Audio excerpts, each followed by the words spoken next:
ఈ egg freezing, oocyte freezing లో eggs ని అంటే అండాలని రిట్రీవ్ చేస్తారు, బాడీలో నుంచి బయటికి తీసి ఫ్రీజ్ చేసుకుంటారు. ఈ స్టేట్ లోనే ఫ్రీజ్ చేశాక స్టోర్ చేసుకుని లేటర్ యూజ్ అంటే ఇంకెప్పుడైనా ఫ్యూచర్ లో 2 years, 5 years, 8 years ఎప్పుడైనా వచ్చి మీరు వాడుకోవచ్చు. ఎప్పుడైతే ఒక మహిళ ఇప్పుడు కందాము, ఓకే ప్రెగ్నెన్సీకి రెడీ ఉన్నాను అనుకున్నప్పుడు ఈ అండాలని థా చేయొచ్చు. థా అంటే ఫ్రోజన్ స్టేట్ నుంచి బయటికి తీయడం. దీని థాయింగ్ అన్నా వార్మింగ్ అన్నా అంటారు.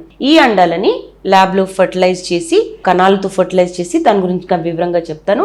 అండ్ తయారైన పిండాలని అప్పుడు గర్భసంచిలో వేయడం జరుగుతుంది. ఇది టూకీగా oocyte ఫ్రీజింగ్ అంటే ఎగ్ ఫ్రీజింగ్ ప్రొసీజర్ అంటే ఏంటి, ఎవరు చేయించుకోవాలనేది నెక్స్ట్ ప్రశ్న. పర్సనల్ ఆర్ ప్రొఫెషనల్ కారణాలు ఉండొచ్చు మీకు. ఎవరైతే చైల్డ్ బేరింగ్, పిల్లలు ఇప్పుడే వద్దు, కెరియర్ చూసుకుందాం, ఎడ్యుకేషన్ చూసుకుందాం, పర్సనల్ కారణాల వల్ల పిల్లలు ఇప్పుడు వద్దనుకుంటున్నారో వాళ్ళు ఇది కన్సిడర్ చేయొచ్చు. మెడికల్ కారణాలు కూడా ఉంటాయండి. ఆడోళ్ళలో కొంతమంది క్యాన్సర్ అయినప్పుడు కీమోథెరపీ పెట్టడం జరుగుతుంది, లేదా ఎండోమెట్రియోసిస్ ఉన్నప్పుడు ఈ ఎగ్ క్వాలిటీ, క్వాంటిటీ, నంబర్ కూడా దెబ్బతింటుంది. కాబట్టి ఎండోమెట్రియోసిస్ చాలా విపరీతంగా ఉన్న వాళ్ళకి ఫ్రీజ్ చేసుకోమంటారు. ఎస్పెషలీ లైఫ్ పార్ట్నర్ లేనప్పుడు, ఏజ్ తక్కువ ఉన్నప్పుడు, ఇంకా ఫ్యూచర్ లోనే ప్రెగ్నెన్సీ ప్లాన్ చేయాలనుకున్న వాళ్ళు తప్పకుండా మెడికల్ కారణాల వల్ల కూడా ఈ ఎగ్ ఫ్రీజింగ్ చేసుకోవచ్చు.